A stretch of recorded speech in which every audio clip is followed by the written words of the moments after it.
big story of the week, and that's the Charlie Hebdo. I'm not going to give you the full rundown on Charlie Hebdo and this French terrorism. We just had, I did on the same day, au jour le jour, I did a rundown on that, which you can find at tarpley.net. This is a lengthy radio interview. You can hear it where I go through it. Let's just add what we have.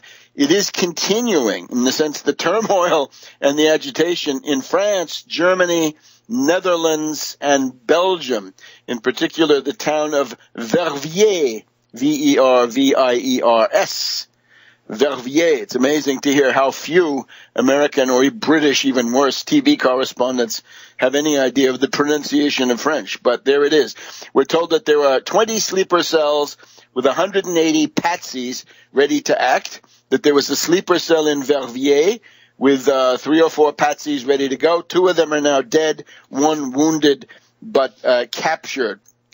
Now, we're also getting a lot of stuff about this Koulibaly network, or was it Kanibali? Koulibaly is the one who says that he was working for ISIS, and there is some idea that the people that are getting rounded up now, these patsies, are somehow connected to Koulibaly rather more than the Gouachi brothers.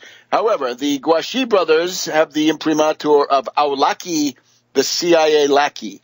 And anybody who says they were recruited or inspired by Awlaki, the CIA lackey, are, in turn, likely to be double agents working for the CIA.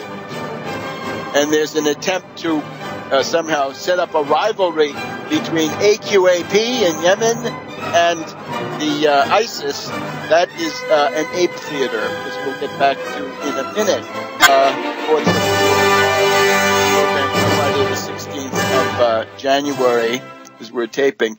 Remember, very little time left to send an email to taxwallstreetparty@gmail.com and say that you want to pre-register for this upcoming seminar. I hope a great intellectual event, because others will be contributing too. That's going to be in Silver Spring, Maryland, starting on the 23rd of January, this coming Friday at 6 p.m. taxwallstreetparty@gmail.com, and world historical status can be yours. How's that for an offer?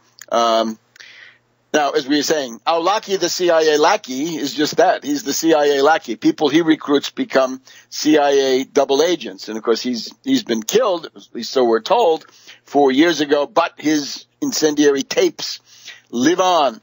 So this is a kind of a crescendo.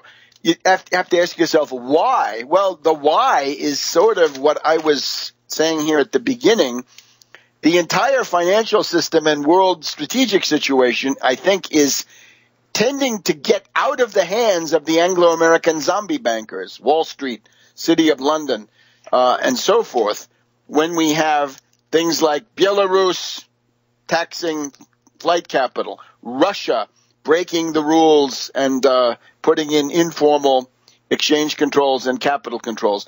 The Swiss somehow have stunned the Anglo-Americans. There's more to this, right? What the Swiss have done, the hysteria, the rage of the Anglo-Americans is not just a currency revaluation.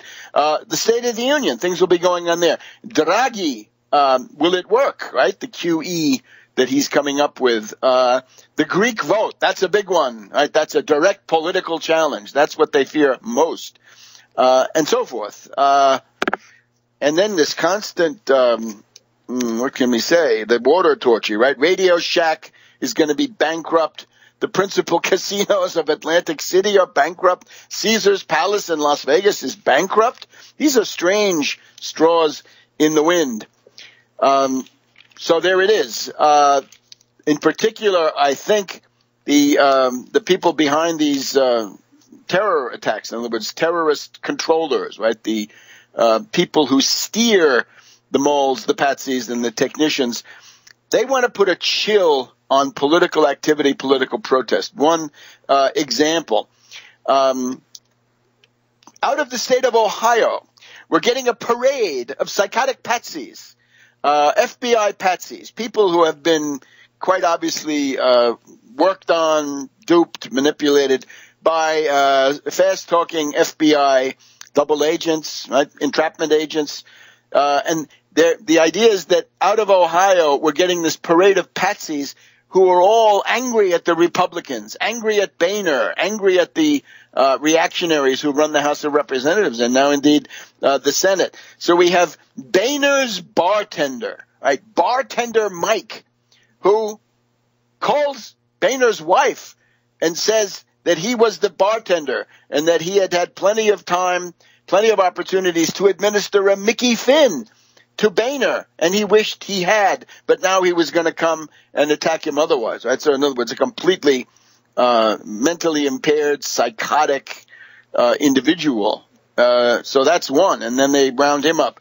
And then the second one is this other guy, another character. This one has converted, he says, to Islam. He's a supporter of ISIS, and he's also in his case, you can see very clearly the FBI provocateur who writes all this stuff down. It's aspirational. It's aspirational in the sense that he's nowhere near being able to do it, but he shoots his mouth off, and that's enough. So now we have these two cases, right? We have bartender Mike, and we have this other guy who converted to Islam, both of these Ohio patsies. What's the result of that? Suppose you want to go and have a demonstration, down with Boehner, down with the Republicans, and watch out for Congress. Aren't you chilled? Yeah, I think you're chilled. So I think that's what it is. And that's the general idea of this entire terror spree, is to do that in regard to Syriza and Alexis Tsipras winning the Greek election. And the point of that is, when Syriza wins, I know, of course, Goldman Sachs says that Samaras, the reactionary austerity ghoul of the IMF, they say he's going to win. Well, maybe not. Probably not. We think Syriza is going to win.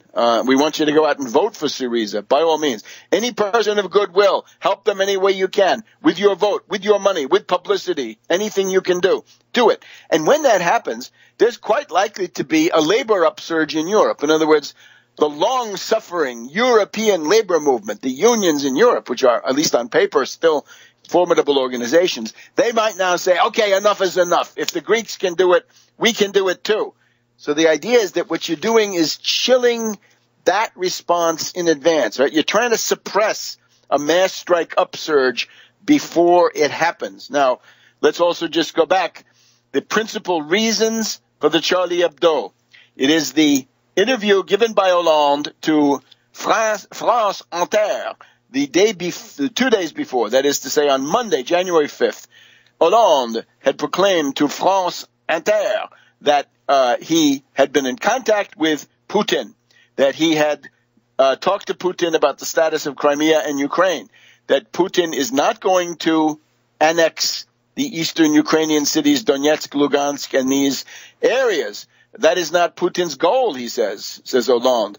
The goal of Putin is simply to be important and to prevent these areas from becoming part of NATO because they're too close for comfort. And the most important single statement, Hollande says, the sanctions against Russia must end. If Russia is willing to show signs of progress, the sanctions must end. He also says he does not want to invade Libya. There's a group around General Puga, P-U-G-A, in the French General Staff. They do want to invade Libya. And the aircraft carrier Charles de Gaulle is now steaming, we hope, towards the eastern Mediterranean, not towards the Gulf of Sidra and Libya. No, not there. Go and have a go at ISIS. That's fine, but not Libya. Not at this point, anyway. And then there was this question about Greece, right, where Merkel and Samaras had been on a hysteria line, big scare, propaganda of fear campaign against Syriza. If you vote for them, it'll be chaos. It'll be the end of the world. And Hollande says, well, the Greeks should vote for who they want, and we hope they'll maintain their international obligations. The result of this is that it has succeeded. They were supposed to be at Astana in Kazakhstan on the 15th, yesterday, by the calendar. There was supposed to be a summit with Hollande, with Merkel, with Putin and with Poroshenko of Ukraine. And that has not happened, to the best of my knowledge anyway. There has been no summit of Astana.